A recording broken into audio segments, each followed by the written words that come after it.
예, 안녕하십니까. 장달령 변호사입니다. 이 방송도 바로 클린스만 감독 관련한 이야기입니다. 오늘 그 오후에 대한축구협회에서 전력강화위원회가 회의가 열렸다고 하죠. 그래서 클린스만 감독하고 화상회의를 통해서 회의를 했다고 하는데 황보관 위원이 그 대변인격으로 그 언론 브리핑을 했는데, 거기에 이제 그 요는 그거죠. 전력강화위원회의 의견은 클린스만 감독이 더 이상 한국 축구 국가대표팀 감독을 맡을 수는 없다. 맡을 수 없는 이제 상황이 그렇게 됐다라고 하는 것이고요. 그래서 위에, 그러니까 이제 뭐 이사회 그리고 회장이 되겠죠. 얘기를 하겠다. 그 해임을 하라고, 계약 해지를 하라고 그렇게 건의를 하겠다. 이런 내용이었습니다. 그래서 이제 최종적인 결정은 그 이사회하고 그다음에 대한축구협회 회장, 정봉규 회장의 결단이라고 할까요? 아무튼 결정. 이제 결정만 남은 상태입니다.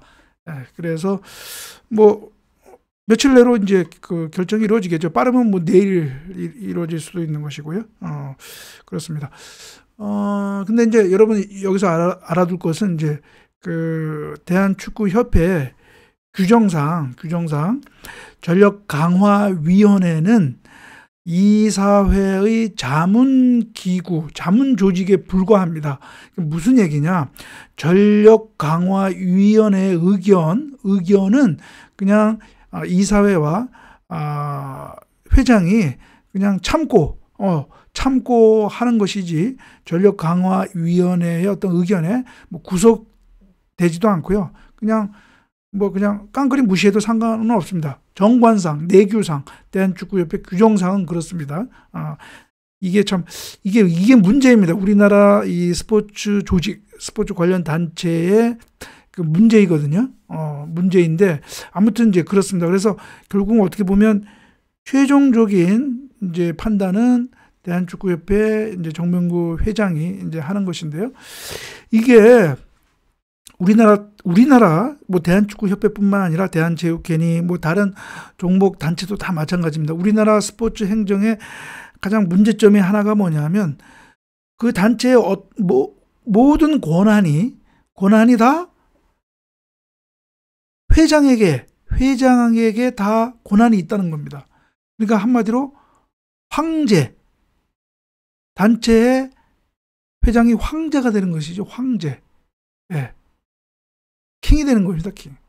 그러니까 모든 것을 다 사실상 그 회장이 좌지우지한다라고 할 수 있겠죠. 이사회도 사실상 회장의 의중대로 이렇게 굴러가는 것이죠. 그러다 보니까 제가 조금 전에 얘기했지만 이런 뭐 전력강화위원회니 무슨 뭐 기술위원회니 그것이 다 회장과 이사회의 그 자문기구밖에 안 되는 것이거든요. 그러니까 여기서 전력강화위원회나 기술위원회가 어떤 의견을 내도 거기에 뭐 그냥 회장이나 이사회가 그냥 무시해도 상관없는 거니까요. 그래서 이게 그 모든 정권, 그러니까 이번 클린스만 감독 선임하는 데 있어서도 마찬가지잖아요.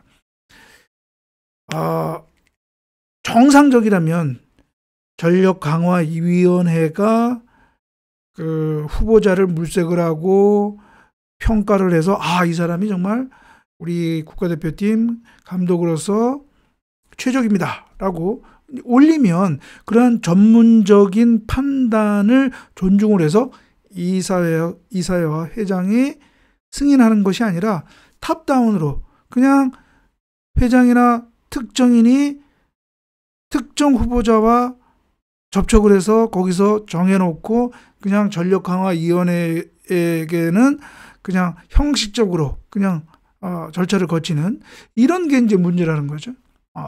근데 그거에 반해서 외국, 특히 이제 스포츠 선진국이라고 하는 외국, 미국이나 유럽 같은 경우에는 이러한 스포츠 단체가 권력의 어떤 그런 그 견제, 그다음에 균형, 이것이 아주 구조적으로 잘 이루어졌거든요. 그러니까 단체의 회장이라고 해서 우리나라처럼 이렇게 정권을 행사하는 것이 아니라 각각의 관련된 권한은 각각의 조직에 다 분산이 되어 있는 것이죠.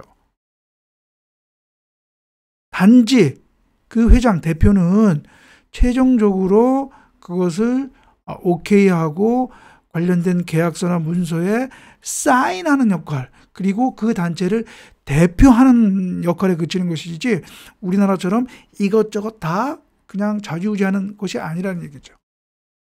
그렇습니다. 유럽이나 미국도 처음에는 우리나라와 같았었거든요. 그러나 그로 인한 문제점이 발생이 되고 거기에 대한 반성적 고려에서 그러한 그 구조적, 행정적 개혁을 한 것이죠. 개혁을 한 것입니다. 바로 우리는, 그러니까 쉽게 말하면 삼권 분립의 그러한 논리가 이 스포츠 조직법에서도 투영이 된 것입니다. 그러니까 어떠한 행정이 투명하고 공정하고 엄정하게 이루어질 수가 있는 것이죠. 그런데 우리나라는 그렇게 된 것이 아닌 것이죠.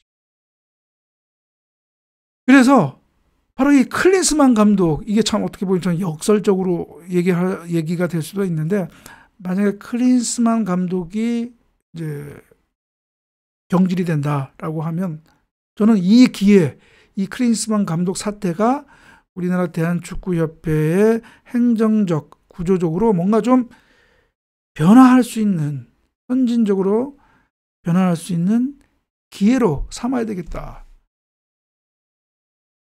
좀 약간 좀 우습게도 이 클린스만 감독이 2011년인가 2011년부터 2016년까지 미국 그 남자 축구 대표팀을 맡았잖아요.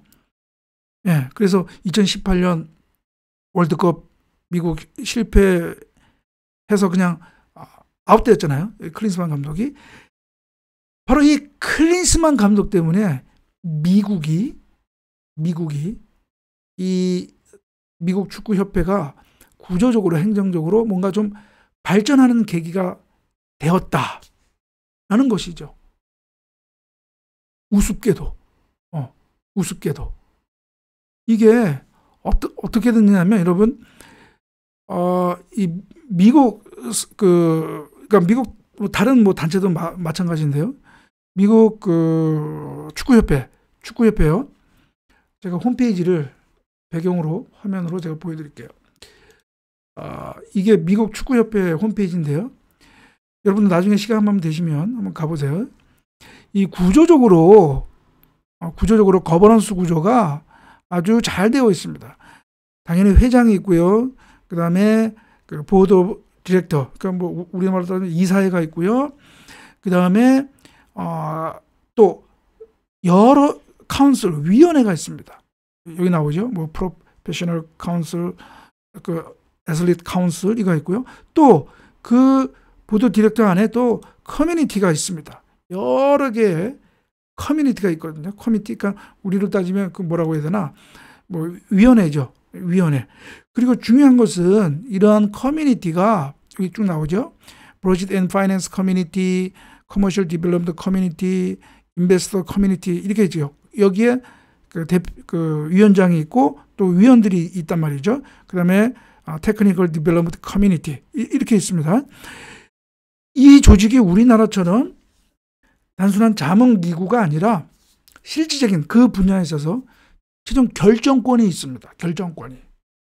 그러니까 여기에 미국 축구협회 회장이 자기 회장이라고 해서 뭐 이렇게 할 수가 없는 것입니다. 이 각각 이 위원회에서 결정한 대로 저거 하는 것이죠. 그렇게 됐습니다. 그리고 바로 이 대표팀 여기서 이제 제너럴 매니저라고 하는데 우리말로 따지면 이제 뭐 감독이죠, 감독. 헤드코치 선임과 관련해서 중요한 조직이 있는데 바로 무슨 그 조직이냐면 스포팅 디렉터가 있습니다. 미국에는 스포팅 디렉터라고 하는 특별한 그 부서가 있는데 뭐냐? 바로 이 사람. 이 맷 그루커라고 하는 사람이 작년 8월 달인가 새로 선임이 됐는데요. 이 맷 그루커가 여기 나오죠. 스포팅 디렉터로서 그 선임이 돼가지고 이 스포팅 디렉터가 바로 국가대표, 미국의 레벨 국가대표 있잖아요, 남녀. 그 감독과 스태프를 리서치하고 컨택하고 평가하는 바로 그 역할을 하는 것입니다. 이 스포팅 디렉터가.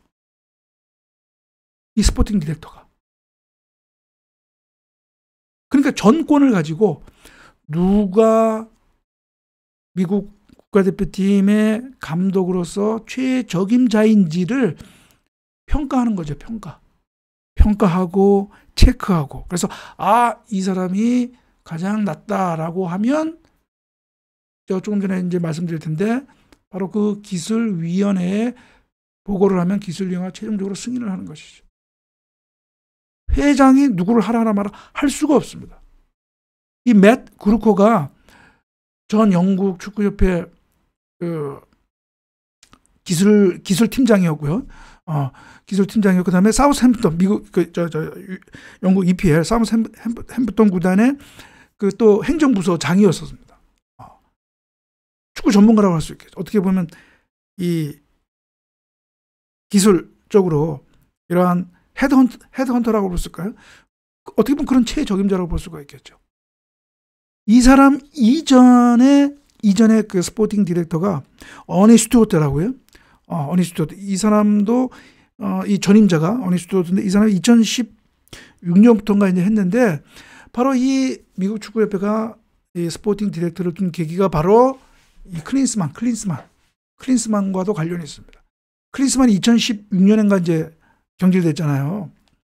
그래서 미국 축구협회가 이제 어떻게 보면 이제 그러한 그 깨달은 거죠. 이 감독을 이렇게 좀 체계적으로 전문적으로 이렇게 섭외를 하고 저걸 해야지 그냥 이렇게 하면 안 되겠다. 그렇다면 그 담당할 부서를 뭔가 좀 세팅을 해야 되겠다. 그렇게 해서 한 것이 바로 이 스포팅 디렉터입니다. 지금은 이 맷 그루커. 예. 바로 그렇습니다. 그래서 어떻게 보면 이 클린스만 지금 이게 이제 아마 한창 이제 미국 대표팀 맡아가지고 저거 활동할 때고 사진이죠. 예. 그 이제 저건데 지금 사진 보니까 약간 좀 아우라가 좀 있긴 있는데 아무튼 그때는 좀 눈빛이 살아있는 것 같은데 지금은 좀 실실 웃기만 하시고 근데 아무튼 그렇습니다. 그리고 클린스만의 어떻게 보면 학습 효과가 있는 것이죠. 미국도 이게 우리나라도 이 학습 효과로 해서 저걸 해야 되는데 이거 굉장히 큰일 났습니다. 이거 학습 효과. 그리고 미국은 바로 이제 이것이 뭐냐면요. 참 미국은 참 이렇게 여기 나오죠. US Soccer Federation Staff Selection, Men's and Women's Youth National Team. 대표들 뽑는데 중구난방 그냥 뭐 그냥 뽑는 게 아니라 다 이러한 룰을 가이드라인을 가지고 다 이렇게 하고 있습니다. 각 롤, 네임, 제너럴 매니저, 헤드 코치죠. 여기 어떤 역할 그리고 이 사람들에 대한 기본적인 자격 스태프는 다 어떤 요건을 다 갖춰야 됩니다. 예를 들어서 윤리적으로도 어떤 저거 해야 되고요. 이런 것들 다 이런 조건이 있습니다. 이런 조건을 충족한다는 최소한의 전제에서 그다음에 기술적으로 들어가는 거죠. 이 사람 정말 기술적으로도 저거 하는 건가.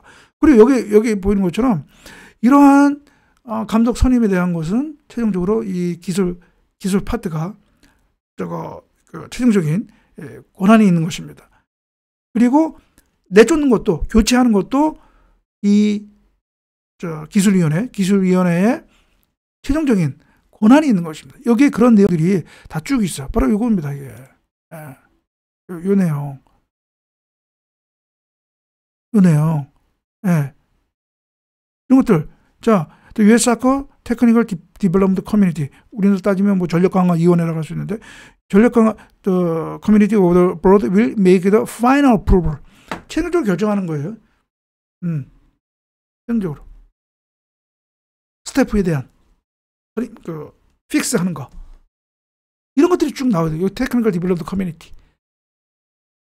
이거는 이제 전임자 있을 때 이제 가서 여기 어니 스튜어트가 나오는데, 지금은 이제 그 아까 얘기했던 매튜 그루커가 되겠죠. 이렇게 되는 겁니다. 이렇게. 우리나라는 과연 이런 체계가 갖고 있는지 없겠지요. 없으니까 지금 이런 사달이 나는 거죠. 그래서 어떻게 보면 좀 역설적이지만 크리스만 감독, 미국 대표팀을 맡았던 크리스만 감독 사태로 인해서, 성질로 인해서 미국의 어떻게 보면 감독 선임에 있어서 어떤 그 혁신이 일어났던 것처럼, 그래서 스포팅 디렉터가 딱 그 부서가 생겨서 하는 것처럼 우리나라도 이번에 이제 제가 보기에는 뭐 크리스만 감독의 경질은 이제 뭐 거의 뭐 기정사실이 됐다고 이제 보는데, 이번 크리스만 감독 사태로 관련해서도 이제 좀 특정인 회장의 그냥 마음대로 하는 게 아니라 정말 전문적이고 기술적인 그런 부서가 뽑는 이런 어떤 구조적 혁신을 좀 이뤄야 되겠다. 클린스만 감독 사태로 인해서 우리나라도.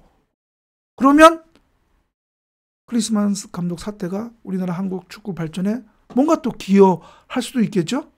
여기 제가 제목에 한 것처럼 클린스만 감독이 미국 축구에 기여한 것처럼 우리나라도 클린스만 감독 사태가 한국 축구 협회에 뭔가를 기여한다라고 하는 것이죠. 예, 그렇습니다. 예, 그래서 오늘 축구는 클린스만 감독 사태와 관련해서 미국 축구 협회의 어떤 감독 선임에 대한 그런 절차에 대한 거, 그런 거 스포팅 디렉터를 한번 살펴봤고요. 우리나라도 클린스만 감독 사태로 인해서 대한축구협회가 뭔가 구조적 행정적으로 더 발전할 수 있는 하는 계기가 되기를 바란다. 네. 자, 그럼 오늘 방송은 이것으로 마치고요. 다음 방송에서 뵙도록 하겠습니다. 감사합니다.